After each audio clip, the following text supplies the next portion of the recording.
The courtroom fell into an uncanny, breath-held silence the moment Christine stepped forward and placed a single, time-worn envelope upon the judge's desk, its yellowed edges hinting at secrets far older and far darker than anyone in that chamber was prepared for.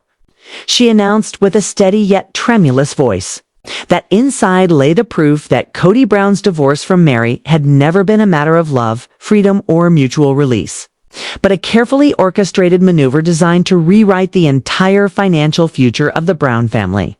The judge leaned in, brows raised, while Robyn froze in her seat and Meri's eyes instantly flooded, though she didn't make a sound. And when the brittle seal finally cracked open, the room seemed to exhale all at once. For it became immediately clear that this moment wasn't merely about emotional betrayal or old wounds. It was about inheritance, deception, concealed motives, and a signature that was never meant to see daylight. Anyone who once dismissed Kody's divorce as dusty old drama would find every assumption shattered in seconds. Outside, opinions were already beginning to form. Had Kody planned every detail from the start? Or had Robyn's silent, watchful, and always perfectly positioned been the true architect behind the scenes? As dawn broke over Flagstaff, a deceptive, eerie calm hung over the town, the kind that only settles before an impending storm. The heavy courthouse doors swung open and whispers ricocheted across the growing crowd. Word had spread. Meri Brown had filed for a complete financial review of the family trust. Fans, critics, reporters, and curious locals gathered shoulder, all desperate to witness whether the woman once known as the first wife would finally receive the justice she had silently been denied for years. Inside, Christine stood firm beside her solicitor. Clutching a folder she had safeguarded for months, one labeled Amendment A. When the clerk called her name and she rose to testify, the very air shifted. Even the walls seemed to brace themselves. She cleared her throat, her voice trembling only for a heartbeat before becoming resolute enough to echo across the courtroom.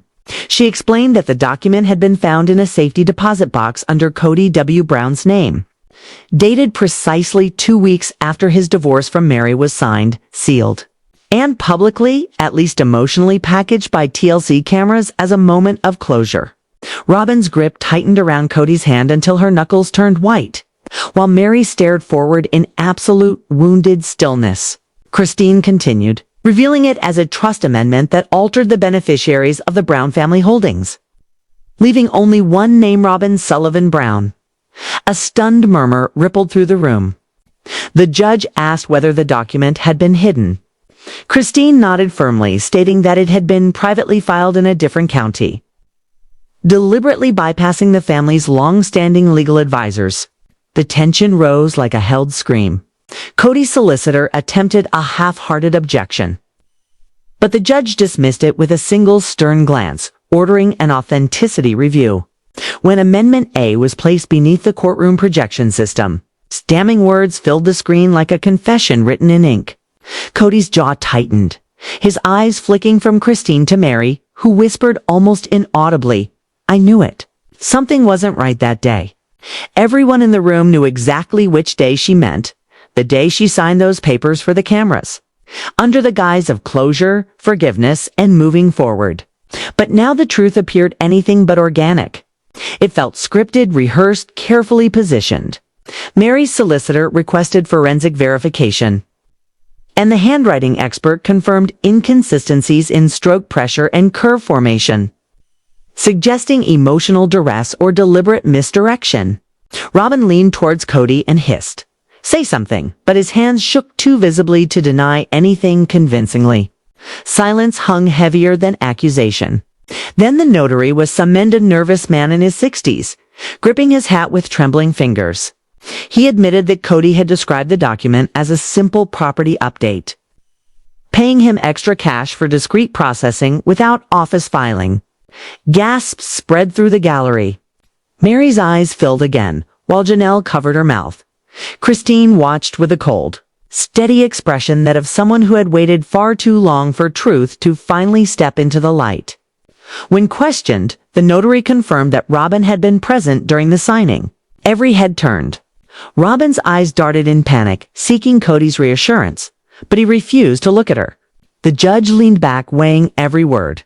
And Christine's solicitor formally alleged that the amendment had been designed to strip Meri of her rightful financial stake, consolidating everything under Robyn's sole heirship. The weight of betrayal settled thickly over the room. At last, Meri spoke, her voice cracked but resolute. "You told me it was just paperwork. You said nothing would change." Kody snapped back with frustration, claiming she didn't want to be part of the family's financial affairs. But his words collapsed under the gravity of what had been revealed. The judge called for recess. Reporters swarmed the hall, shouting headlines about hidden amendments and possible fraud. Christine gathered her documents quietly, slipping the folder back into her bag. Though she paused at the sight of a second envelope inside, smaller, sealed with red wax. She whispered, "You'll see this when the time is right." Before leaving the courtroom, where the faint sound of Kody and Robyn arguing leaked through the corridor, Christine turned back only once to warn him that another document existed, one Meri had never been meant to see. And so began the slow, inevitable unraveling of the narrative Kody had built. On the second day of the trial, a tense hush filled the courthouse car park as people filed inside, speaking only in anxious whispers. Overnight headlines screamed across screens, "Hidden amendment found. Secret trust under investigation." Robyn named sole heir. Inside, Kody sat stiffly at the defense table, clinging to whatever control he believed he still possessed. Though the sight of Meri's dignified silence, Christine's unwavering confidence, and Robyn's trembling composure told the public that the storm had only just begun. When court resumed, Christine presented the next piece of evidence, a note discovered alongside Amendment A. Referencing a second document, Amendment B, she opened a red-marked page labeled, "Private Copy, Property Distribution," and read aloud, "Upon my divorce from Meri Brown, all collective assets and trust interests will consolidate under Robyn Sullivan Brown as primary heir and managing partner." Shock rippled across the room. The judge asked if it bore signatures. Christine confirmed it did, and that the same notary had witnessed this one as well. Kody erupted, claiming it was merely an early draft, never meant to be enacted until Christine revealed an attached bank acknowledgement. Robyn whispered, "Oh, Kody, what have you done?" A bank officer testified that accounts had indeed been shifted into a separate entity named Brown Legacy Holdings, owned solely by Robyn. Executed 2 weeks after the divorce, precisely when Kody had told Meri he was arranging college funds. Betrayal now mingled with cold financial strategy. Kody muttered desperately to his solicitor that they could claim joint intent, but even she looked defeated. The judge summoned the notary again, who shakily admitted he had found old logs noting dual filings under private clause years ago. The court fell utterly silent. The truth was no longer emerging, it was pouring out, and the flood had only just begun. The courtroom descended into a breathless hush the moment the final line of the notary's log was read aloud. The weight of those penciled words settling like dust into every corner of the chamber. And as Christine stepped forward with the calm certainty of someone carrying truth like a blade, the atmosphere tightened further. When she asked the notary, Mr. Ellis, who else had been present during the signing of that secret and deeply suspect document, the man looked stricken, drawing in a slow breath as though the truth itself had grown too heavy to swallow. "Robyn was," he said shakily, "and so was Meri." The gallery reacted instantly, whispering, gasping, typing frantically into phones. But Meri herself sat frozen, staring as if she'd been struck. "That can't be true," she whispered. "I never signed anything of that kind." Christine's barrister stepped up swiftly, pressing Ellis again. Was he certain? He faltered, rubbing his hands together. "I thought she was," he murmured, "but now? I'm not sure." The woman wore a mask. She didn't speak. Kody introduced her as Meri. Collective gasp rippled through the court like a shockwave. Robyn's face drained of all color. Meri pressed a hand to her chest as if bracing herself against the impact of betrayal made flesh. The judge leaned forward, eyes sharp. "Mr. Ellis, are you saying another individual posed as Meri Brown during the signing of this legal document?" The notary nodded, painfully slow. "It appears that way." And just like that, every secret, every carefully concealed deceit that had been locked away for years roared to life in that courtroom, screaming louder than any confession. Robyn crumbled, sobbing uncontrollably, her voice cracking as she insisted it wasn't like that and that Kody had told her it was merely for show. A harmless backup plan in case something happened to him.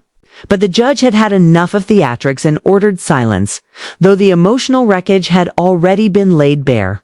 Meri sat motionless, pale, broken, yet dignified, and when she finally spoke, her voice trembled, but did not waver.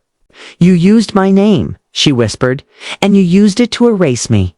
Kody's expression twisted from anger into something resembling fear. "You're twisting everything," he barked. "It was legal precaution. You wanted out. I gave you freedom." Meri stood, her hands shaking. "Freedom doesn't mean theft, Kody. You divorced me to take everything I helped you build." Christine stepped in sharply, her tone cutting through the rising tension as she requested immediate forensic analysis of the signatures. Experts filed forward, cameras clicked like mechanical insects, and every breath felt borrowed as the analyst composed. Devastating reported that the witness signature supposedly belonging to Meri was in fact that of Robyn Sullivan Brown, forged under a falsified alias. The room exploded, voices, shouts, flashes, while the judge pounded his gavel for order under the storm of chaos. Robyn wept harder, insisting she never knew it would be used like that, claiming Kody told her it was merely symbolic. Meri, tears in her eyes yet steady as stone, whispered back, "Symbolic. You took my name, my legacy, and my home." Kody erupted, claiming he had no choice, but Christine shot him a glare that could have shattered glass. "You always had a choice," she said quietly. "You simply chose yourself. And sometimes when guilt collides with power, the facade cracks, and today, it split wide open." The judge called a recess with stern promise that deliberate deception, if proven, would bring criminal charges. Kody stormed out with cameras blazing. Robyn followed, muttering through tears that everyone is turning against us. Christine gathered her files, steady as ever, while Meri stared down at the wedding ring she still wore, a remnant of a life she once believed. Enon murmured, "I thought I lost everything once, but what I really lost was trust. And the moment truth begins to unravel, it never stops. It only digs deeper." As reporters swarmed the hallway, Christine whispered to her lawyer that there was another witness, someone who knew precisely how that false signature had come to be. Someone from inside Robyn's home. By the next morning, the courthouse was overflowing journalists. Outside, shouting headlines that ranged from forgery, confession, expected to Kody Brown faces financial ruin. Inside, Christine waited with a sealed folder on her lap. Meri sat beside her, hands trembling but eyes bright with resolve. And Robyn, broken and hollow, whispered prayers to herself. Kody stood stiffly at the defense table, all swagger gone, when the judge reconvened the session and called for Christine's next witness. She announced that the individual wished for anonymity for safety. But when the side door opened and the courtroom saw Dayton, Robyn's eldest son, every whisper, every breath stopped. Robyn gasped, pleading softly, "No. Dayton, please." He took the stand, voice trembling, and stated he could not pretend any longer. What he had seen would not let him sleep. He described the night before the documents were signed, the argument between his mother and Kody, the tension, the fear. Kody telling Robyn if Meri won't step down willingly, we'll do it on paper. Robyn crying, saying she didn't want to forge anything, while Kody insisted it wasn't forgery but merely reassigning assets, claiming Meri had emotionally abandoned the family. Meri covered her mouth, eyes shining. Robyn collapsed into tears. Kody shouted that Dayton misunderstood, but the judge shut him down. Dayton continued, voice breaking, recalling how Kody had taken out Meri's old checkbooks and made Robyn practice her signature, telling her to match the slant of Meri's letters. Christine gasped. Dayton revealed he had hidden a notary receipt Kody had ordered him to destroy the missing log. When it was presented to the judge, a faint penciled line confirming client's wife signed under different surnames sealed the room's fate. The judge demanded explanation from Kody. Red-faced and desperate, Kody snapped. I was protecting what was mine. She wanted to walk away. I made sure there was stability for my family. Meri stood, shaking. Your family. I've built that life. You turned love into a contract and then rewrote the fine print when I wasn't looking. The courtroom descended into chaos again before the judge restored order, calling a recess once more. Outside, reporters shouted accusations. TLC staff fled the cameras. The Brown name, once associated with unity, now bled alongside terms like fraud and forgery. Back inside, Christine opened yet another sealed envelope. This one marked Will 2021 Addendum. When Meri asked what it was, Christine admitted it had been found by a producer in Kody's home office during filming. And if it was what she suspected, it was his final Will one, leaving everything. Even after death, solely to Robyn. Meri's expression hardened to like steel. When court resumed, Christine submitted the new evidence. The envelope was opened, revealing a 4-page document titled Revised Heir Distribution Plan, listing every asset from Kody Pass to the family trust, all funneling to Robyn upon dissolution of marital unity. Christine turned to Meri. He didn't divorce you for love. He divorced you for ownership. Robyn whispered that it couldn't be the final copy, but the judge confirmed its authenticity, stamped and sealed. More gasps erupted. Robyn broke down. He said it was for taxes. Just symbolic. But Christine shook her head. It was never about taxes, Robyn. It was about control. The judge declared that the court would reconvene to determine authenticity and consider criminal charges for forgery and coercion. As people filed out, Meri stood alone for a moment and whispered, "He used the law to erase me. But now the law will erase his lies." Christine placed a steadying hand on her shoulder. "Tomorrow, we finish this." As the courthouse emptied, Kody's footsteps echoed distantly, and Meri's final whisper lingered like prophecy. He made Robyn the heir to everything but forgot. That truth is an heir to nothing. And tomorrow, that truth will bury him. That truth will bury him. Robyn's name will cover the rest, and her muffled voice answers in the recording. "Kody, this feels wrong. She'll find out. He insists she won't, and that TLC will spin it as emotional closure because no one reads trust documents on camera." And as the audio crackles into silence, the courtroom gasps, even the judge stunned. While Robyn cries openly, shaking, whispering that she didn't know, that he told her it was just structure, not ownership. And Kody snaps that the audio is edited. But Christine's lawyer slams a binder down, declaring it the raw file with a sworn affidavit of authenticity, prompting the judge to lean forward and ask if Kody admits to orchestrating a deceptive legal maneuver. And Kody stammers about pressure until Christine cuts him off, saying he wasn't protecting them but himself. Because truth doesn't need to shout. It just waits for a liar to talk long enough. And the judge's voice hardens as he says the recording shows premeditated intent tied to forgery and misrepresentation, placing Kody at the center of the deception. To which Kody erupts that he built the family and held it together while they pretended to be victims, prompting murmurs and head shaking in the gallery before Meri stands and says he built the family on love but destroyed it with greed. And when he growls that she destroyed him first, she replies softly that he ruined himself when he stopped being honest. And after a heavy silence, the judge announces a 15-minute recess and advises Kody to use the time to prepare an explanation. But Kody storms into the hallway as reporters shout while Robyn tries to follow but is stopped, sinking into her seat, whispering that he'd promised to fix it all. And Christine asks Meri whether he'll confess, but Meri shakes her head because Kody never confesses. He deflects. And every manipulator eventually runs out of room, and he's at the edge now as the judge returns from recess and calls Robyn to testify. Her voice trembles as she swears she didn't know Meri's name had been removed, that Kody told her the changes were temporary and tax-related. But when asked why she signed, she says she believed him and feared he'd lose everything.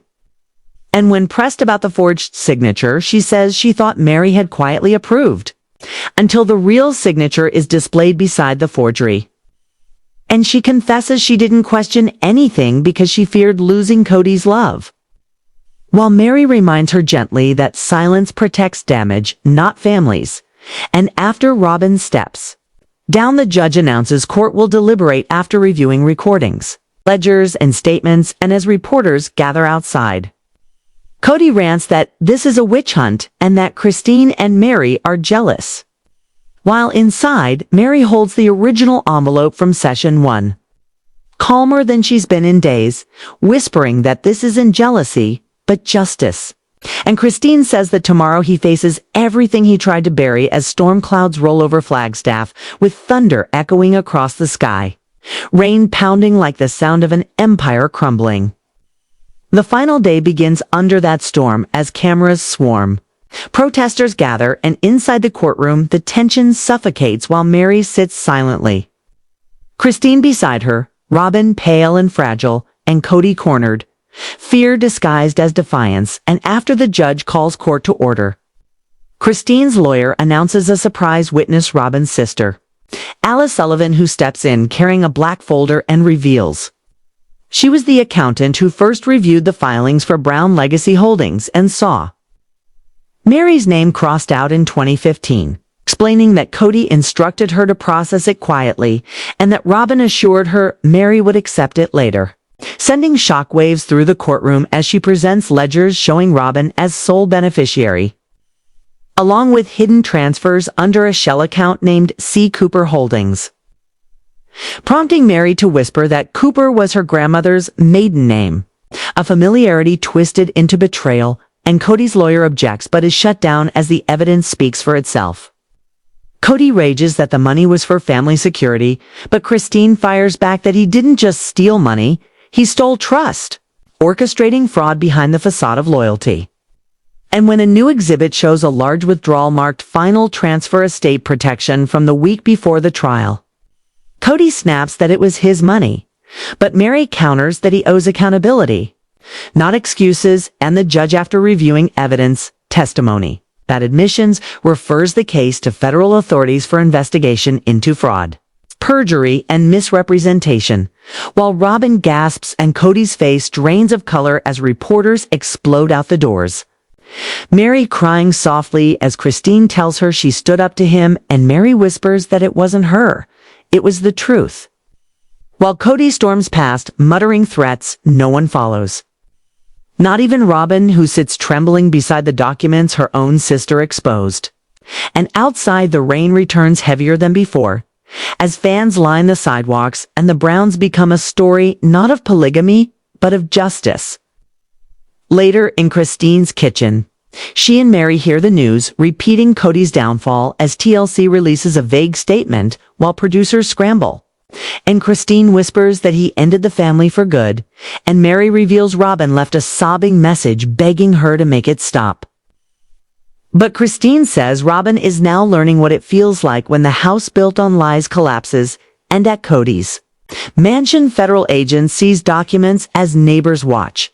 Robyn panics and Kody insists they're bluffing. But she whispers that TLC won't save him anymore, and that she fears the network is done with him. And when Kody shouts that loyalty would have prevented this, she cries that they didn't do this, he didn't later. TLC asks Christine, Meri, and Janelle to appear on a special titled Sister Wives, The Fallout, where they agreed to let unseen footage air, including a clip of Kody saying things were cleaner after Meri. And Christine says the world deserves to see what cleaner meant. And as the children begin speaking out online, Christine whispers that they're no longer afraid of him. And meanwhile, Kody's contract is suspended and the bank freezes their accounts, with Robyn whispering the money is now evidence, and that night an agent arrives with a warrant for Kody's storage unit under Cooper Holdings, leading to the discovery of a secret account and a letter addressed to Robyn instructing her to use hidden funds before they're frozen.